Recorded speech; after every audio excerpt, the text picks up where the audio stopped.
Welcome back to another episode of Oz House. I hope you guys enjoyed our last episode where we checked out some of Simon's past and present projects. Yeah, so in this episode we're going to be looking at some of Zale's cars and some of his history. Hope you enjoy.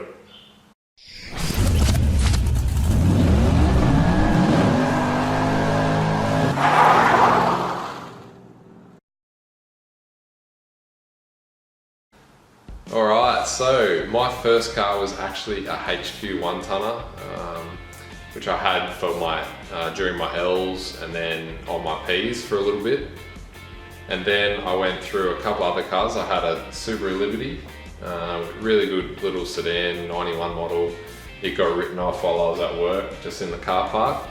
And then I had a Toyota Vienta, which ended up blowing a head gasket on my birthday. So I ran out of, I didn't have any luck from the start. And then after that was kind of when I first got into Volkswagens. I'd always wanted a Mark IV R32, but I could never afford one, or not at the time. Yeah, they were like $30,000 or $40,000 at that stage. So. Far too much money for an 18-year-old second year apprentice, probably earning about $350 a week. So I got my first loan and picked up a 99 model Mark IV 2-litre, just a white, kind of poverty pack. Well, I don't think it was a poverty pack. It had a leather interior, but it was, still 2-litre 8-valve, pretty basic. And with that, all I really did was spend, $2,000 on a stereo or something. Put some subs and some wheels on it. Put the Audi RS4 replica wheels on it. Yeah, I put them on, and I got some lowering springs from the UK and got someone else to fit them because I had no idea how to do that. Just typical P-plate shit. Yeah, exactly. And then I thought it would be cool. I saw some LED tail lights online and some LED Audi style headlights, so I put them on as well, and so I drove that around for quite a while, probably a year. It's probably one of the longest cars I've had. Or driven anyway. Driven, yeah. So I drove that for about a year, and then I saw online a Mark III VR6, and I just wanted it. I was impulse. I just fell in love with it. It's sort of like the R32's dad, isn't it? Yeah. So it came before the Mark IV R32. The earlier thing, and I just loved the shape of it, I loved the look of it. So then I was on a mission to make that my next car. So 2011 was when I finally got the Mark III VR6. So I sold my Mark IV to a mate. So it was a 94 model. It had a full respray in like a Mazda pearl color, like a white pearl. And it had shaved bumpers, shaved boot hatch, color coded everything. So it was a really tidy car. It already had coilovers and all the interior done as well, didn't it? Yeah, it had like pretty decent interior and some like Recaro replica, I'm assuming, seats in it. And then it also had some Audi TT, so 17 by 8.5 inch wheels all round. So that was really cool.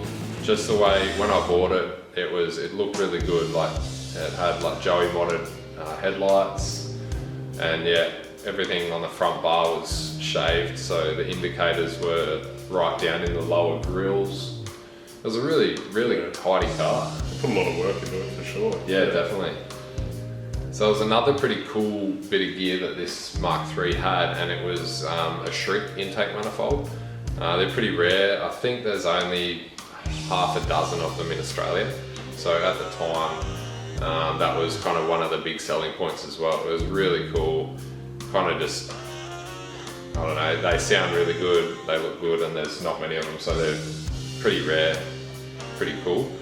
Drove that around for a while, but then just kept having kind of issues with it.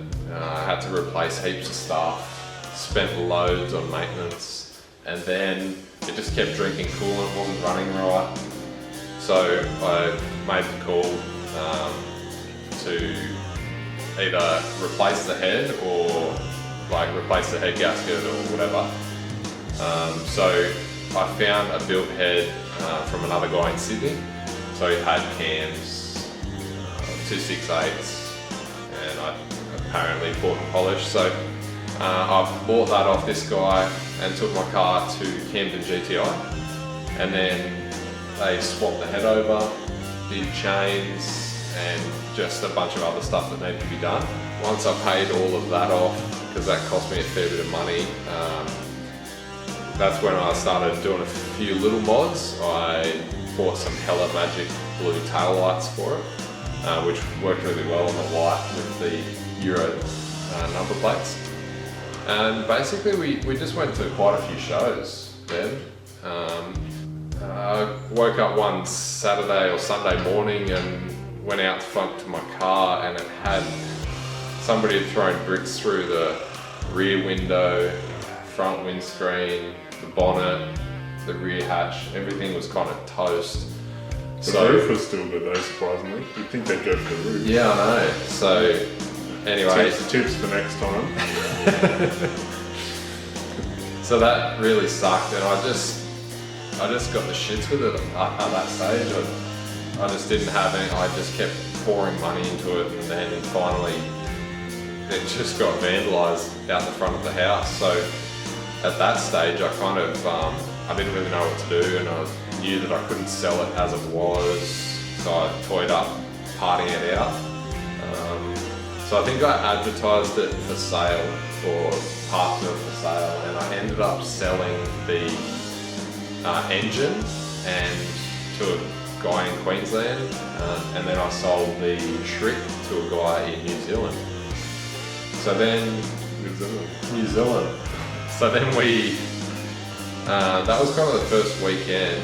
We took a weekend and we went out to the farm, out to George's farm, and we swapped over a stock engine from the grey VR6 into the white VR6. So this is the first time we'd really done too much, or for me anyway. Simon had done his Beetle before, but water-cooled stuff. It was his first time doing that, and definitely my first time. So that was really good fun. Just went out there with a few mates. Just messed around and learned a lot actually. That was a good weekend. Yeah, we did. So that was good fun. Just swapped the stock engine in, got it all running, and then the plan was to sell it like that, wasn't it? Yeah, it was to just sell it so that it was still running. So replace the windscreen out of the grey VR6, put the bonnet on there, and the rear glass, got all that swapped over so that it was still a complete car, and then was just going to sell it like that, but didn't get any bites. And I was actually coming home from work one Friday afternoon, and I went past the servo, got fuel, full tank of 98, which was like $1.80 a litre at the time, and I pulled out of the service station, and I was just ready to turn and got rear-ended. And then someone crashed into the back of him. So I got rear-ended by a Navara, and a Navara with a big bull bar against my little hatchback kind of completely destroyed it. Navara definitely won. Yeah, absolutely. So that was basically the demise of the Mark III. We hadn't done anything in a while. Simon had just been driving his white boy around, and I'd just been driving these crap cars for 12 months. So Volkswagen Nationals was coming up in 2013, and we decided, oh, we've got this car here, we've still got like the wreck of the white VR6, and we've still got the grey VR6, so why don't we build a race car and take it to Nationals. It was at Wakefield that year, the track day on the Saturday. So we thought, all right, we've got 8 weeks or something like that to get this vehicle ready, get this car done. So we stripped out the white car and then So the engine ended up going back into the grey car. Yeah, so the race car ended up with its original engine after it had been in the white car and then back. And then we just stripped everything out of it. Didn't have all that much knowledge, we just had a crack and learnt heaps from it, so that was really cool. And then we took it to Nationals and raced it once. Had heaps of fun though. Yeah. We only had like 3 gears because Two, third and fourth. We had first if you like really tried to start off, but Yeah. that's about it. But we had heaps of fun, and Simon was the king of oversteer for the day. It was good. Locked up the rear brakes a bit. I don't know how that happened, but anyway, it was an awesome day. We met some cool dudes up there and saw some other Mark III VR6 race cars, so that was really cool. And that was about the end of that. We basically just left it in the yard after that.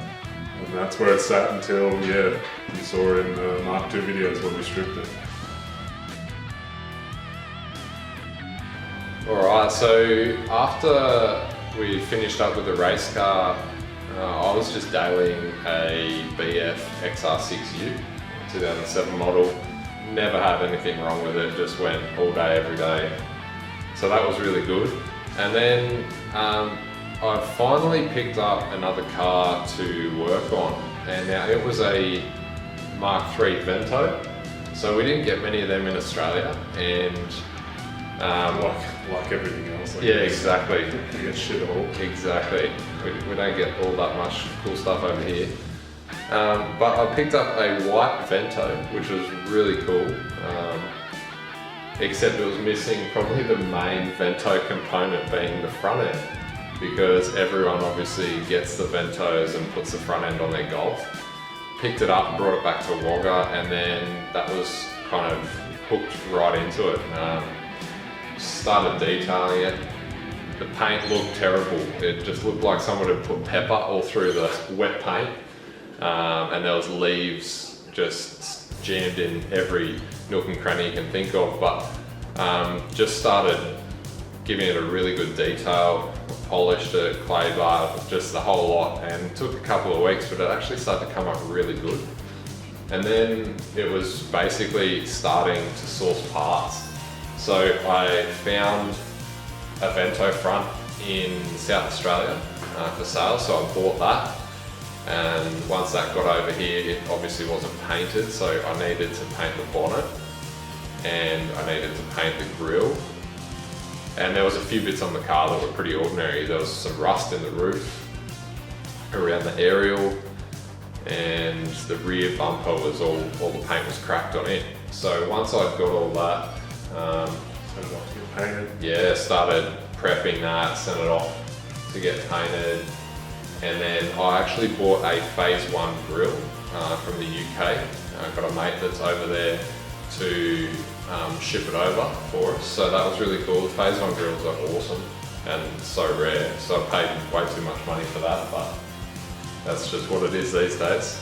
So I sent it off to the paint shop just to start getting underway with that. And well, it was I think it's a 94 model as well, but it was a 2-litre auto. So that was the main problem, swapping it over to manual. That was a nightmare. That was 6 months to a year of your life, wasn't it? Or Yeah, probably more just than that, wasn't it? finding parts, and had a mate in Canberra that had a 2-litre Mark III, so that was off, and he wrote his car off because he hit a kangaroo, and then just kind of ended up buying a Mark IV R32 to replace it. So he was really good with that and helped me out with gearbox, shifter, like all of the stuff for a manual swap. And then I picked up a few bits from Seb. So we got like new clutch and just all the other little bits and pieces that I needed. And then we spent so long swapping that over. Like the pedal box, I was ready to put a hammer through the side of my car. I was just trying to get that out and the new one in. And Like the main problem was we couldn't start it after you'd done the manual swap, wasn't it? Yeah, so we swapped the manual over and then we just couldn't start it. Couldn't work out why, and then we thought it was an immobiliser issue, but then realised that it hadn't even been started with the auto in it. So I was like, stuff it. I'll go back to my original plan and I'll just VR6 swap it. So I stripped the Vento right back down to basically a shell and redid all of the subframe, so that's all been powder coated, new bushers, new bolts. Painted the engine bay pink. Yeah. And I finally pieced all of my stuff together and I bought an airbag kit for it. It's still not like 100% finished, but it looks pretty cool. And then comes in searching for a VR6 engine. And like we had one here still, it was in the race car, but there was also another one advertised at the time from a mate in Melbourne, Sneaky Pete. It was solid. This engine was making 135 kilowatt at the wheels, which is fantastic for a 12 valve. So I saved up the money and paid Pete for that engine, and then I think over 2 weekends we swapped everything over to the VR6, the Vento. Actually got a 3-inch exhaust made up for it with my mate Ryan, who welded that up. I bought a bunch of stuff online, put it all together out at his place on his hoist, and it sounds pretty cool just by droning a bit, but it's a pretty cool exhaust and it looks really good. So finally got rego, and the day before Vits built these BBS RTs. They were white centers, black bolts. I think they were 16 by 8.5, 16 by 9.5, and I ran them for Vits, and it looked really good on them. But we were driving over there and kept getting an air leak. So I had to stop at like every servo on the way. It's only an hour and a half, and I think I stopped like 5 times to fill up one of the back tyres because it was just kept leaking. Yeah, so we're late to that show, just like every other show. That was not my fault. Yeah, right.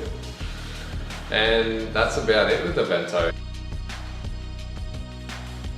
So while this Vento build was in full progress, I thought that I should buy another car. So I could have another Volkswagen to drive around.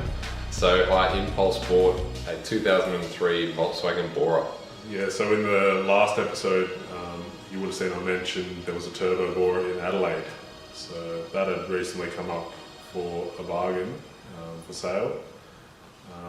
And yeah, Zale jumped on it. So I bought this car in the end of 2014, just before Christmas. And I bought it sight unseen because the previous owner said that he was happy to drive it from Adelaide to Wagga, which is 1,000 k's. So I thought if he's willing to drive it that far and he's, surely it has to be good. Exactly. So yeah, I bought that sight unseen, and first week of January in 2015, Rob turns up with a turbo Bora in my driveway, absolutely loaded to the brim with parts. It was so sad. Like a second Bora in there. Yeah, it was all like the spare parts that he took off to fit the turbo kit. So yeah, so full exhaust system. It was another suspension, rear diff. Like it was chockers. Like the back of it was absolutely sacked. Yeah. It looked so funny. Anyway, so this car, Rob, the previous owner, had done all of the work to it. So he put a C2 stage 3 turbo kit on it that came with the manifolds and injectors and everything. Like the ECU was tuned by them. GT 3076 turbo, Yeah. turbo. And it makes 252 all-wheel kilowatt, about 17 PSI.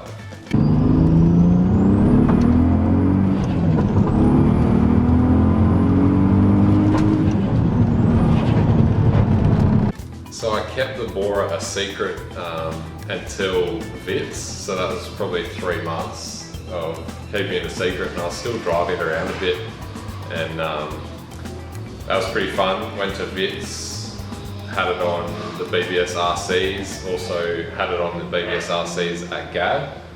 And then after GAD, purchased some adjustable control arms for the rear, I think for the camber and toe. Yeah, you did the R32 arms in the front, the H2 Sport hubs. And then I purchased some BBS CHs, which I'd always wanted to run on a Mark IV. So I sold the RCs and picked up the CHs, and then took it to David Volkswagen in Melbourne that year. And it's kind of about where it's at now. It hasn't really changed much since then. It's just got Euro number plates, paint correction detail, and that's about it since then. So it's basically sat in the shed for the last 12 months.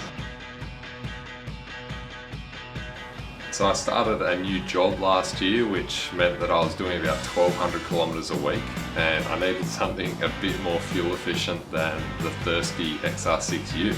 Pizza delivery driver, wasn't it? Yeah, exactly. So loads of Ks, loads of carbs, all of that sort of stuff. So I thought I needed something a bit more fuel efficient, and of course I had to buy a Volkswagen because I like them a lot. So I thought I'd get a Mark V. I was looking at Mark V Golf, but it seemed that the Jettas were just a better price. So I picked up this Jetta that you can see in the background here. Oh, what are you standing on? Nothing, mate. This is my This is your normal height. So this is a 2007 Mark V TDI, 6-speed manual.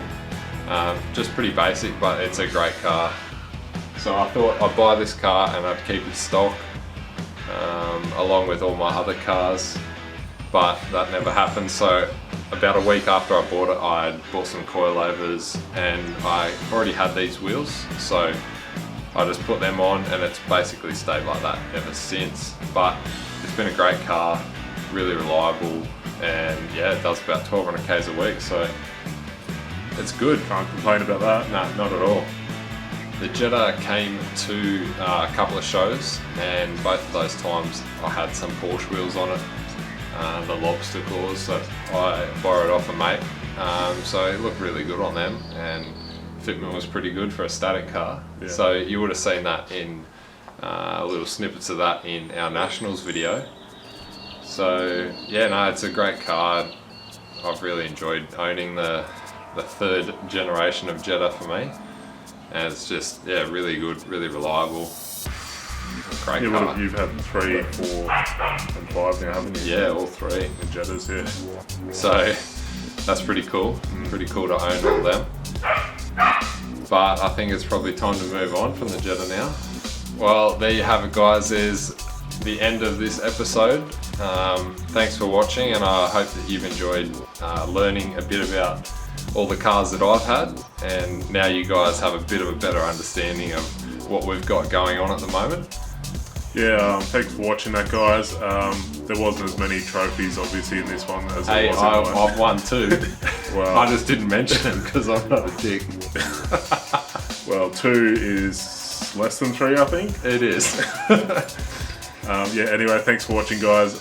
If you want to follow us in more places, we're on Facebook, Oz House, Instagram, Oz House.